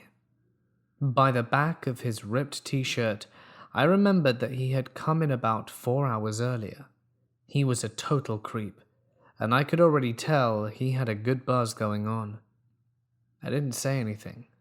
I just took my eyes off him and tried not to draw attention to myself. It was working, until a car pulled in. I was still outside as they pulled up. I saw him look at the car and then at me, and then back and forth again. As the customer was leaving, I walked her outside. I still had half a smoke burning, and I had left my dustpan outside with the squidgy. We both heard him start to swear angrily, and seemingly engage in an argument with himself. She looked across the road and told me to be careful. I made an awkward joke about him being the one who should be more afraid of me, or something to that effect. The man was still there but closer to the road, now facing the parking lot of my store. Whatever he's yelling was completely unintelligible. He was obviously very drunk and could barely stand straight, still swaying away. I didn't engage him, but I didn't take my eyes off him during this time either. I just slowly walked back into the store. Something about his face really bothered me. It had a darkness to it, but his eyes looked wild. My experience doing graveyard jobs has been that the crazy-eyed ones are the worst ones. I didn't like it at all and wanted no part in it. I had almost 3 hours to go, and 2 before any employees even got there. I instantly went on the computer and typed up a temporarily closed sign, just in case he wanted trouble. I was coming up to the counter and on my way to the doors when I saw that he had walked across the road to my side. I literally just barely got the second door locked when he stumbled into our very small parking lot. My hand mimed the hand signal for cut across my neck, basically saying, "Nope, sorry, you can't come in here, we're closed." I shook my head back and forth, hoping to discourage him further. He started walking away, but screamed something at me as he was walking. I don't mean he was grumpy and shouted at me or yelled. I mean, he was at an enraged volume and was violently throwing his hands everywhere. Definitely knowing I'm in the wrong shift of the wrong job, I got really skeeved out and decided to call the cops. It's a good thing too, because the minute I hung up with them, there he comes again up to the door. He starts pulling and banging on it. He backs up and runs into it, trying to ram it. Not that it would have done any good. I made the mistake of telling him that I'd called the cops, and his ass was about to be grass. I say I made the mistake of telling him, because once I'd said that, he took off. The police never found him. They drove around the road and surrounding neighborhoods for over an hour, but found no one. He was on foot, so I don't think he could have gone very far. He didn't harm me, and with them not finding him, I didn't fill out a police report or anything like that. I was safe behind thick glass doors that were locked for the rest of my shift. It just sucked. Maybe if I didn't warn him ahead of time, I wouldn't have ever spent the last 3 months of my job constantly looking over my shoulder. I never knew what the right choice was. I'm just glad that I don't work there anymore.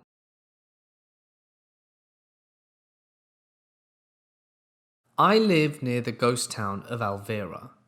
Back during World War II, the government claimed eminent domination and booted everyone out, built a munitions/bomb factory.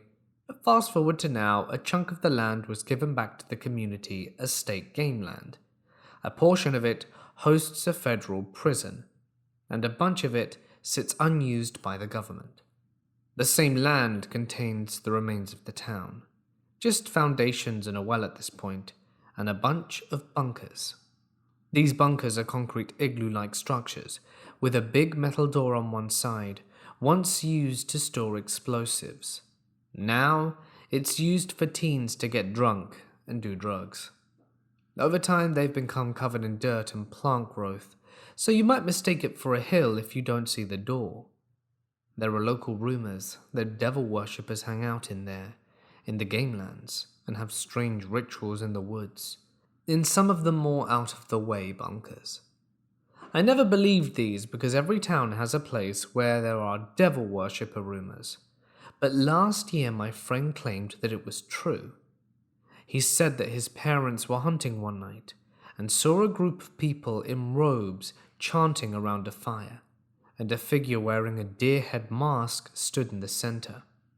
He also said that at one time, while he and his dad were hunting, he heard the chanting and singing and saw the smoke. This particular friend is a real straight shooter, and I wouldn't think him the type to make this stuff up, so I'm tempted to believe him. Now, for my own experience. When I was in high school, myself and about 5 friends were all having an all-nighter at my house in the summer, playing manhunt in the woods, shooting each other with airsoft guns, the usual. At night, we all went out with flashlights in the woods, because of course that's what you have to do. The woods around my house are all the same woods as the game lands, and there are only 2 properties between mine and the game lands. We saw an orange light through the woods, and I was pretty sure that there wasn't a house there. My friend said that it was the devil worshippers, and began trying to freak us out. I didn't believe in them, and even if I did, I knew that it wasn't that, but I played along to scare everyone. We went on a quest to find the devil worshippers and went towards the light. We left the path and began bushwhacking in the dark, now quite far from the house. We heard my neighbor's dog in the distance barking its head off, probably at us, but then it got really intense and made a horrifying noise no dog should make, and stopped. I've seen the dog since, so it didn't die, and we were a bit taken aback by the noise, so we all stopped and listened. In the dark, from just beyond the reach of our lights, we heard footsteps. bipedal crunching footsteps. Not a squirrel in the brush, nor a deer crashing through the bushes, but a clear crunch, crunch, crunch, crunch of the leaves. At that point, we all decided to head back.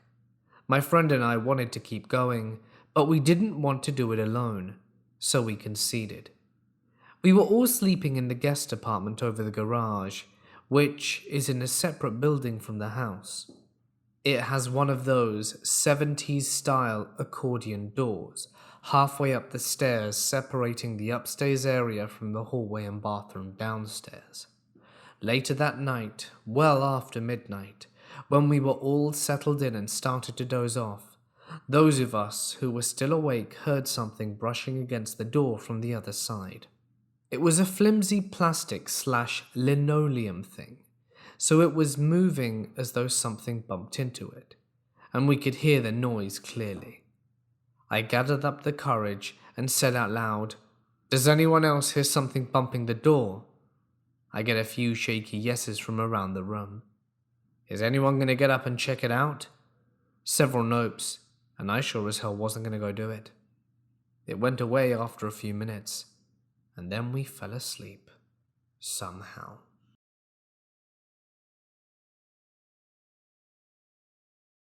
My girlfriend and I were sleeping one night, when all of a sudden my girlfriend woke me up, saying she was hearing noises in our kitchen. I laid there listening for a few seconds, and then I started hearing the noises as well. It sounded like someone was rummaging through our cabinets. I told my girlfriend to stay in the bedroom and have a call to 911 ready, in case anything happened. She said that she was going to go ahead and call now, but I told her not to yet, and I really regret saying this. I came out to the kitchen and saw a man standing there looking through our cabinets. I asked him who he was and why he was in my house. He turned around quickly, and that's all I remember. Someone attacked me from behind. I felt something cold and sharp enter my back 4 times before I blacked out. I was stabbed multiple times in the back and my neck. I have a total of 14 stab wounds, 8 in my neck and shoulder area, and 13 are in my back. There was more than just one person in there with us. I woke up in the hospital a few weeks later. I was told everything that happened that night and answered several questions for the police. This is what happened. Our home was robbed. They took all our valuables and our cabinets, and the fridge was completely emptied out, and of course we were attacked. I was told the most devastating news I've ever heard. My girlfriend didn't make it. She managed to call 911 after hearing me scream, but she never got to talk. The operator heard the whole thing happen in that room. She was stabbed 28 times. She was unrecognizable after, and they even killed our 2 British bulldogs. I wish I told her to just go ahead and dial 911 there and then. I wish I was more aware of what was going on. The people who did this were never caught. I didn't see a face. The house was pitch black, and there were absolutely no leads. I still can't walk. I may be in a wheelchair for the rest of my life, and I had to move back in with my parents because I can't do anything on my own anymore. I try to remember more from that night, but I honestly can't, and I will never mentally recover from this. To the people who did this to us, I hope you do get caught. You ruined my life. You took away the love of my life. She was about to start a new job as a registered nurse. I will forever love her, and in turn hate the people who did this. Please, don't make the same mistake I did. If you hear something suspicious going on at any time, always make the call to 911 first. It could save your life.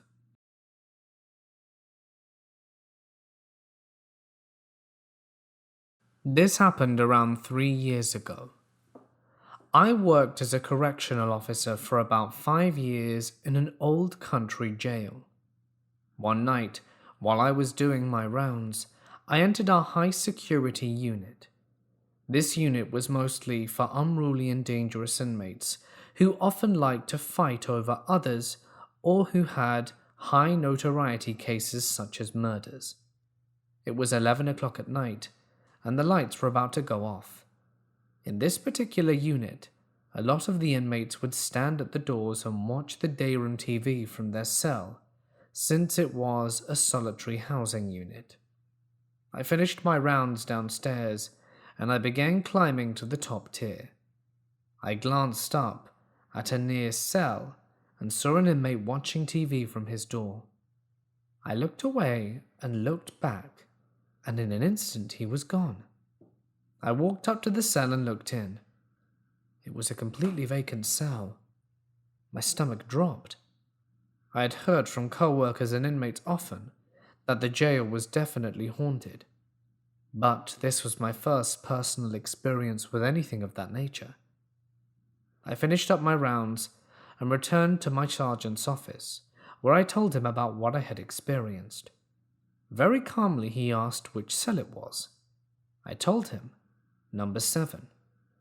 He told me that about 15 years prior, an inmate had ended their own life in that exact cell after he was charged with the murder of his child. My sergeant was a young officer at the time and was the first on the scene. He told me that he truly believed that the inmate was framed for the murder, and the mother was truly the guilty one. The story gave me chills.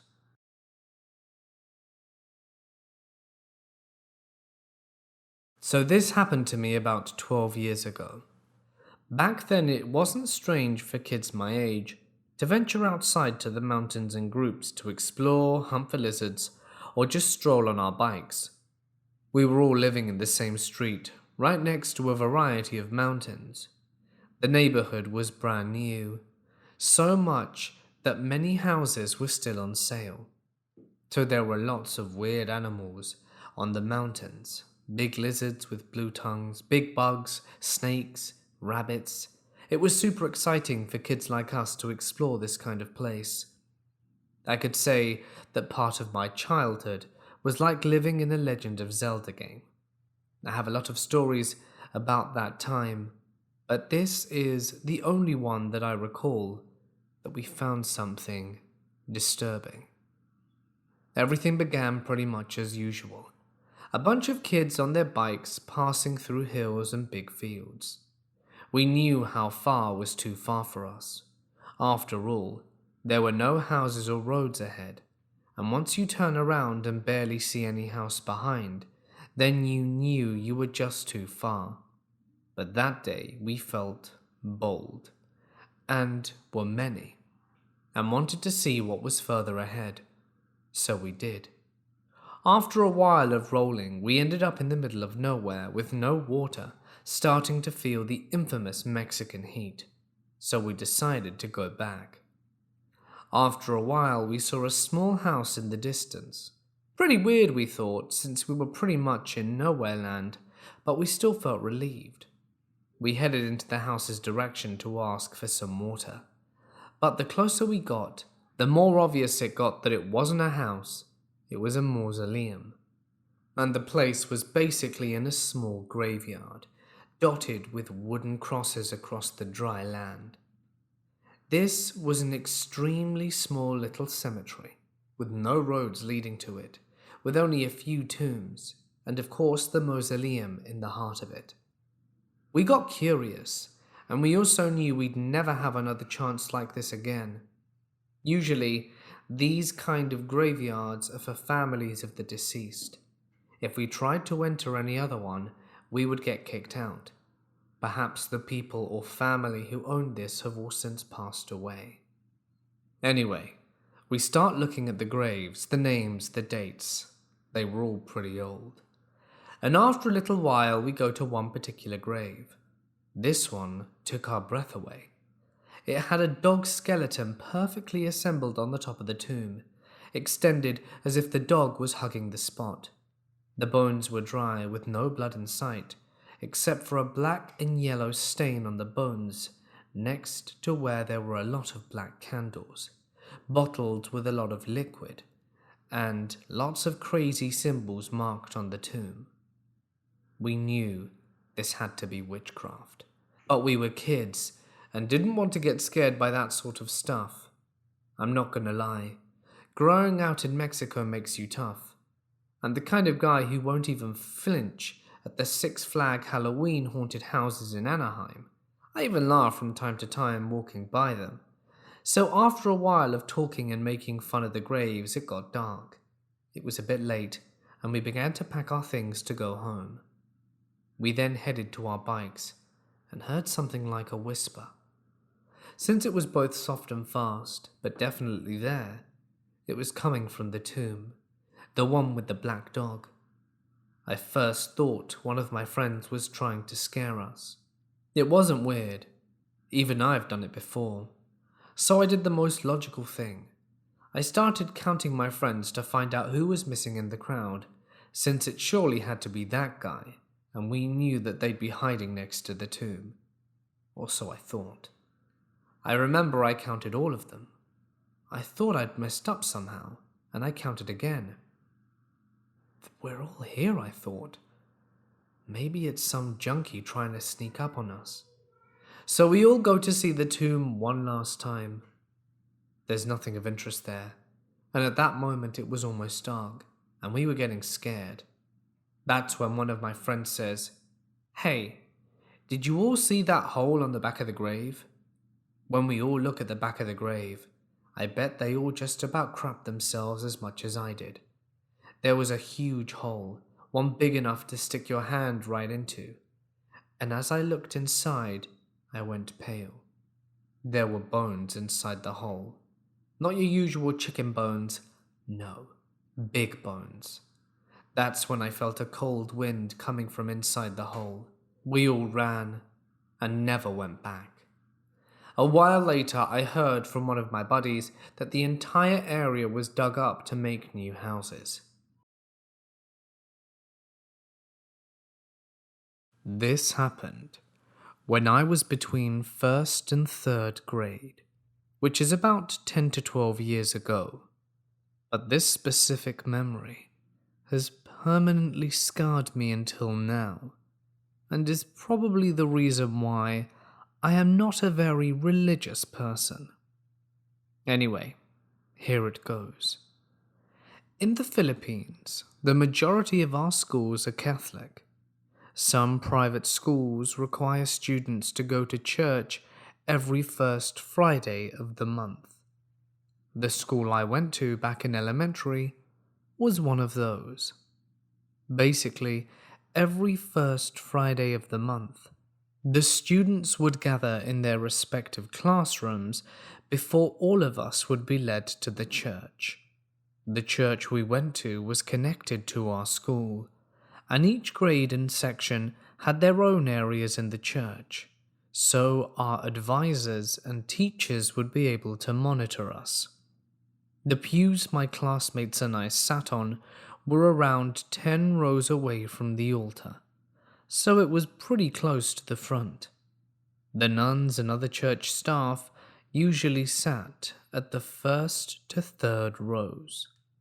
I'm not sure if churches in other countries do this, but at the end of the ceremony, people clap in celebration after hearing a mass. I was sitting next to my close friend, and we decided to do something funny. We were around 8 at the time, so our decision-making skills weren't exactly the best. While the priest was saying the final blessing before ending the mass, my friend and I decided to clap. It was only one clap, but a loud one. The sound echoed in the church loud enough to catch the nuns' attention. Finally, the mass ended, and the students were led back to their classrooms, except our row. Enter the nun. She was old, maybe aged around 60 to 70, wearing a black habit, and it was very wrinkly. She marched towards our area fuming and began demanding to know who made the clap noise. I ended up admitting it was me, but my friend didn't. So I was the only one who got into trouble. The nun told my advisor to let me stay in the church. My teacher obliged, gathered the rest of the students and left me alone. At this point I was bawling. The nun went somewhere else. I can't remember where, but she did leave me alone for a few minutes. I was a small 8-year-old child who was left alone in a big church, aside from the janitor who was cleaning the floors. Chills were literally running up through my body. How would you feel if you were left alone with all these scary statues looking down at you? The atmosphere felt really creepy and eerie. The design and architecture of the church was Gothic, so it only fueled my fear further. When the janitor began to clear my area, I was begging him to let me out of the church, but he refused, stating he was only following orders. Eventually, the nun returns for me, grabs me harshly by the wrist, and tugs me out of the church and to their sleeping quarters. Quick note: in private schools in the Philippines, nuns and priests were residents and had sleeping quarters within campus. While the nun literally dragged me to their sleeping quarters, I grabbed onto a ledge near the gate, still screaming and thrashing around. We were outside this time, and the nannies and other guardians of the students were looking on, but none of them did anything to intervene. I spot my nanny from afar and could see her looking at me in concern, but she stayed in her spot. Once we were inside the nun's sleeping quarters, she throws me onto a bed and begins yelling at me, telling me what I did was wrong. That I have sinned, for clapping while the priest was talking. She then threatened me that she'd keep me locked up in her room for a week. She even locked the door for emphasis. I was beyond scared at this point. She looked at me in the eye and asked me if I would do it again, shaking her finger at my face. I shook my head furiously, and I remember her reiterating that she'd keep me in her room, but only for 3 days this time. I told her that I would never do it again, and after what seemed like hours, she finally let me out. I was shaking when I returned to the classroom, but I don't really remember what else happened after this. We didn't really do anything to report the incident. I'm not sure if my nanny told my parents what happened, but if they did, they didn't come forward to file a complaint or anything. To this day, entering that church still gives me goosebumps. My family gets really mad at me when I don't go to church every Sunday, but I honestly don't care. Crazy nun, please, let's never meet again.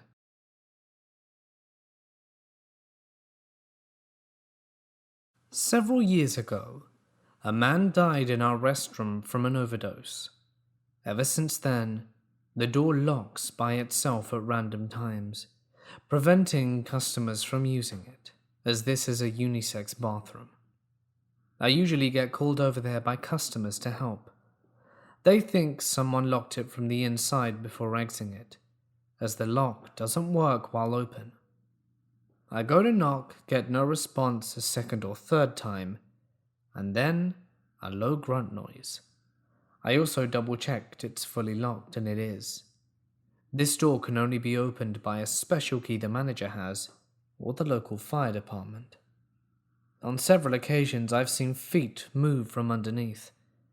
I'm certain that it's a problem of the paranormal, because I've checked many times to check who's there, and who goes in and out of the bathroom. Eventually, after about an hour, it's quiet in the restroom and I open it. It's unlocked and empty, and this has been reported to us by employees and customers alike. I'm just wondering what I can possibly do because it's very annoying. This is a 24-hour corporate store every day of the year. I can't sage, bless, or anything. It's a damn bathroom for crying out loud, and I obviously can't put a camera in there. As a side note, this isn't the only person that's died in the store. A manager in the 70s passed away of unknown reasons in our back room. We call it the haunted room, because if the door is left open and propped with a heavy object, it will move the object and slam shut, when no one is looking, of course. This has happened to myself on the graveyard shift on many creepy occasions.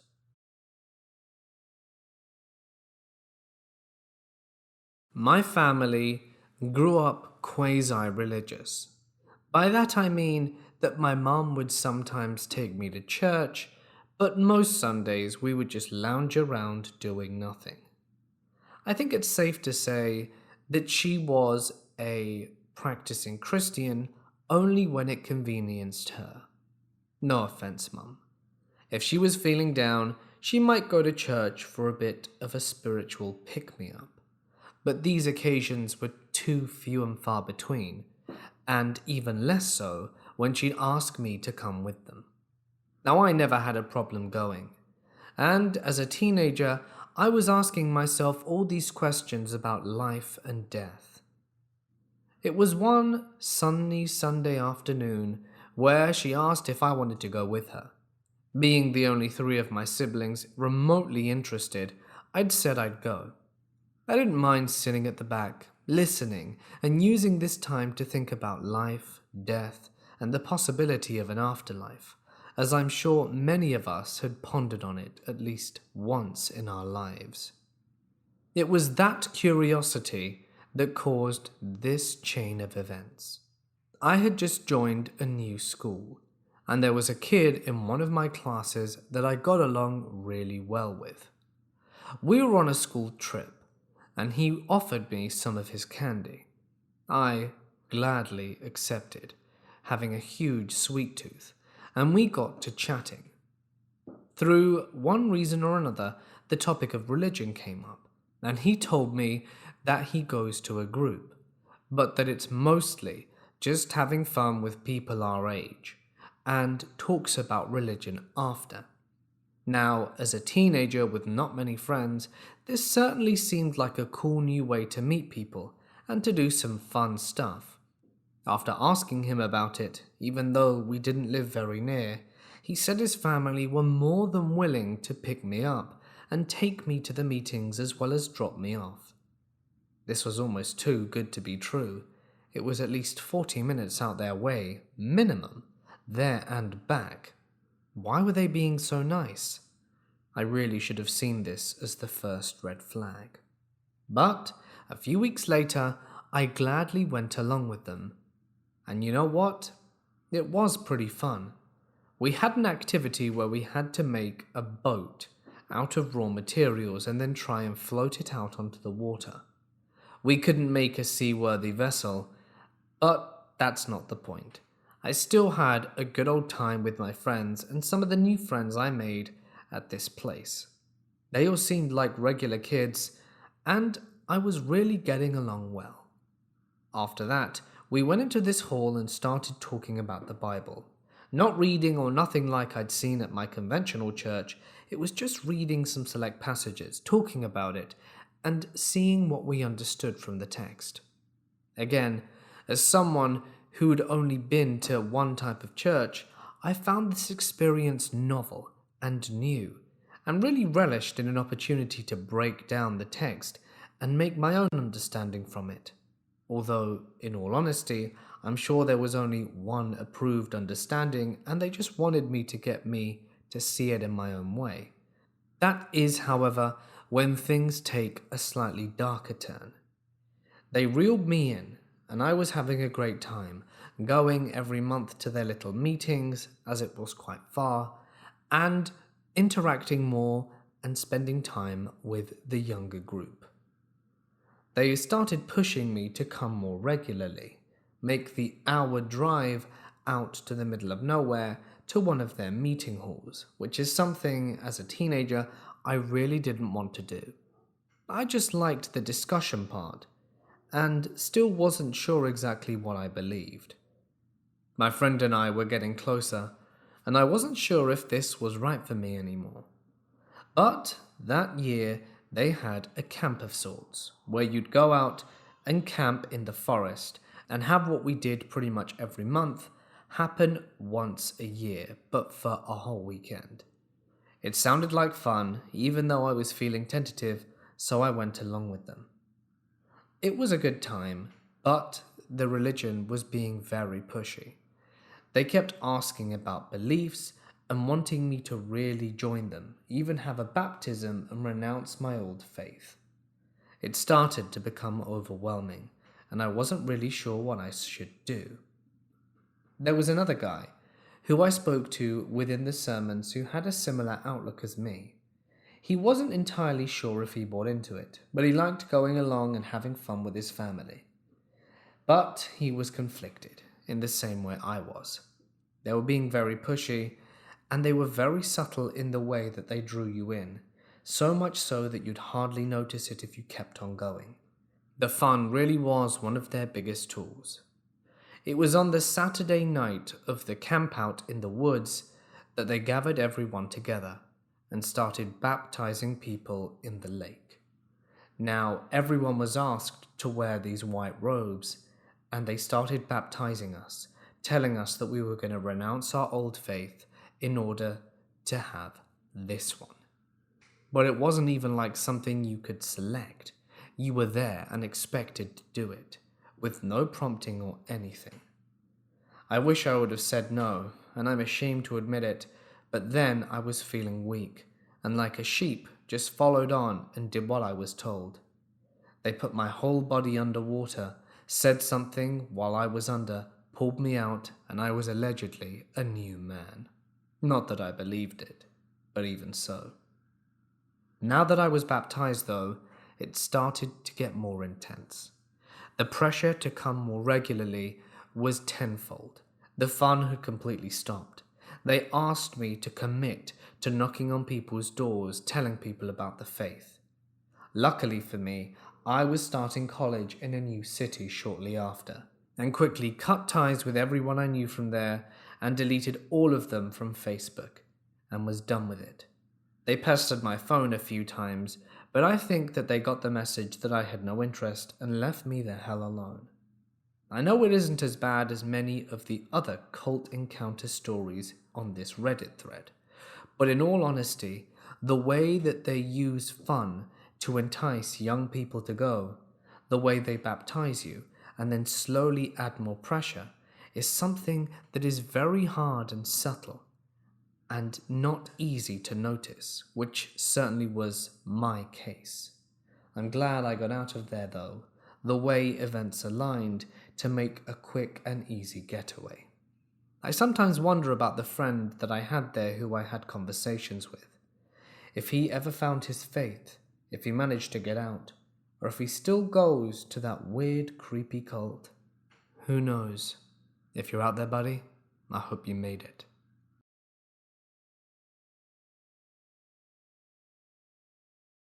This happened when I was about 13. Me and my friends, a group of boys, were all from relatively small villages, and we loved the few times a year that we all got to go into the nearest city together and look at the comic book store. One particular time, our group split up into 2 pairs, and I went with my friend to the bank. While he was inside, I sat on a bench outside and waited. While I was there, a thin, bald man approached me and sat down next to me. He spoke in a German accent and carried a briefcase and started asking me if I believed in God. I told him that I went to a Church of England primary school, but that I wasn't religious and didn't really know what I believed.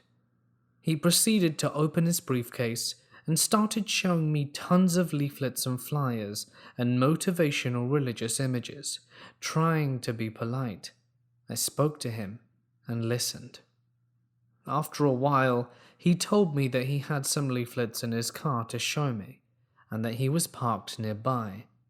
I told him that I wouldn't go with him, but I would wait on the bench if he really wanted to show me. He started getting very persistent, and I felt uncomfortable. Eventually, my friend came out of the bank, and the German guy said that we should both go with him to his car because he could show us some really interesting stuff. We kept saying no, and thankfully a couple saw that we were in a sticky situation and came over to ask if we were okay. This seemed to scare the guy off, and he backed away. When we started to walk back to meet our friends, we noticed he was following us. Luckily, the kind couple were keeping an eye on us and told us that they would make sure that we got back to safety. They put themselves between us and the German guy, and eventually, he stopped following them. To this day, I'm very grateful the couple intervened and stayed close. It's been nearly 20 years, and I hope to never meet him again.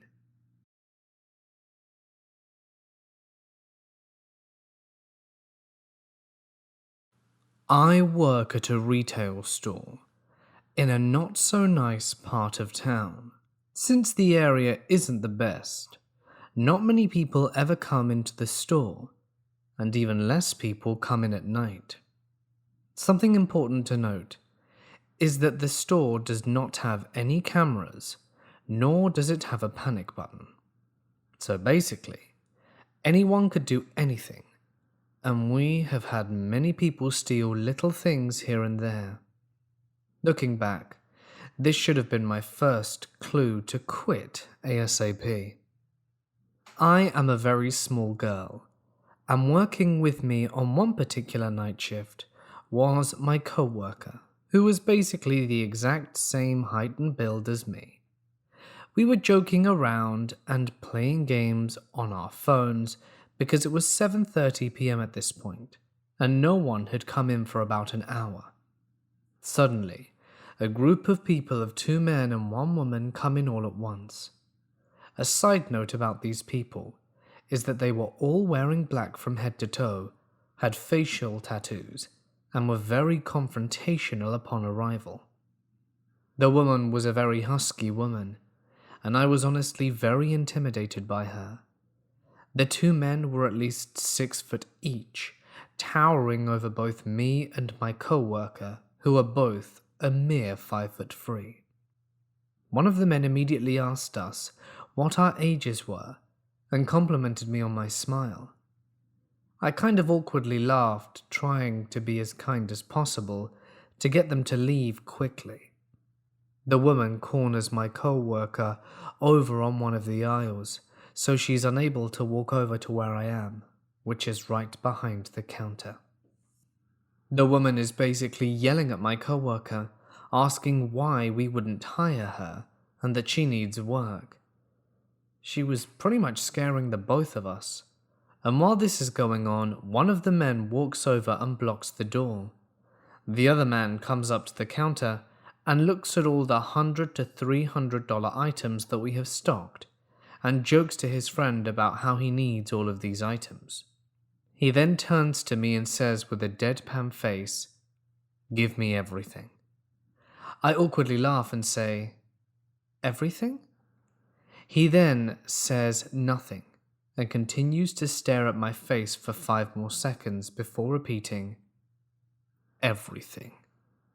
So I do just that. I start to take things off the shelves while he points and says, "Give me that, that, that, that." He then stops and says, "You never asked me how I was going to pay for any of this." The entire time, his friends are saying nothing and standing still while staring at me. The man then breaks his stare and laughs, prompting all of his buddies to laugh along with him, and states that they are going to come back.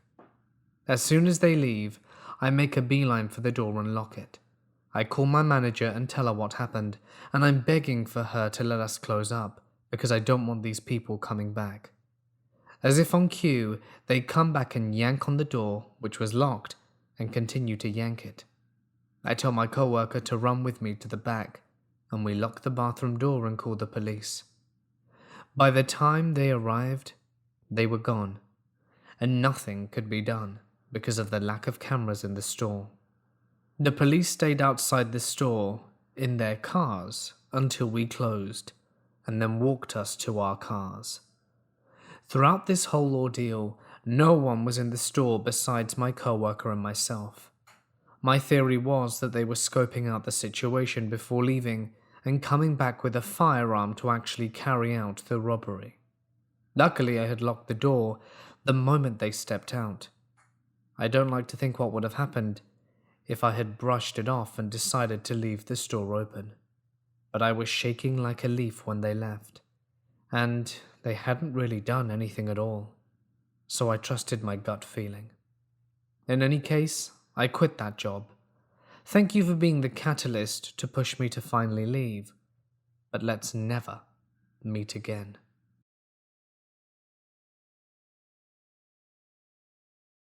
One afternoon in college, my friend and I decided to use the bathroom before heading to our 4-hour class. We'd just finished eating lunch and didn't have time to get back to our room to use our own bathroom, so we had to use one of the public ones. When we first walked in, the bathroom was completely empty. No one in the stalls and no one washing their hands. Being the only two there, I rested my backpack and jacket on the ledge of the window outside the stall to avoid taking it in with me. I then went into the stall with my friend next to me. About a minute later, the door opened to the bathroom, and what sounded like a group of people walked in, but they didn't enter the stalls. I finished up and then left to wash my hands. I walked out of my stall, and there were a group of 4 young women blocking 3 of the sinks, all looking remotely the same. They were all wearing black, had the same jacket and similar skirts, and what appeared to be tote bags, all black, and the same bun hairstyle. The only difference were their heights. As I apprehensively approached the sinks, I made eye contact with one of them through the mirror. As I got closer, they all began looking at each other. I didn't want to make a scene or start any trouble, especially with my friend still in the stall, so I casually started to wash my hands in the sink. I started to feel my fight or flight kick in, as if my instinct knew something I didn't.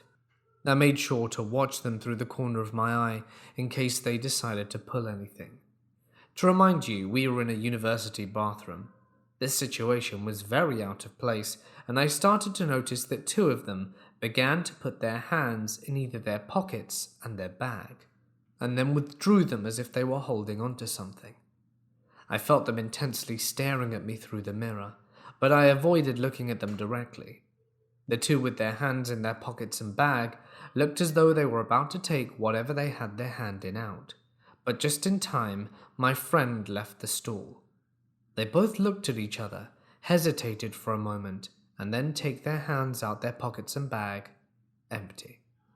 I turn around to switch places with my friend at the sink, and there's an unnerving silence in the bathroom as my friend and I exchange looks. We notice the other 2 girls in the group are discreetly holding onto an odd white box of a medium size. One of them handed the box to another and quickly runs out the bathroom, leaving the 3 of us still with them. While I grabbed my stuff, my friend left me alone with them, and they began to turn to me again, but this time I was all set to leave, and ran out as someone else came into the bathroom. I have yet to run into them again, and would like to keep it this way. Creepy cult girls.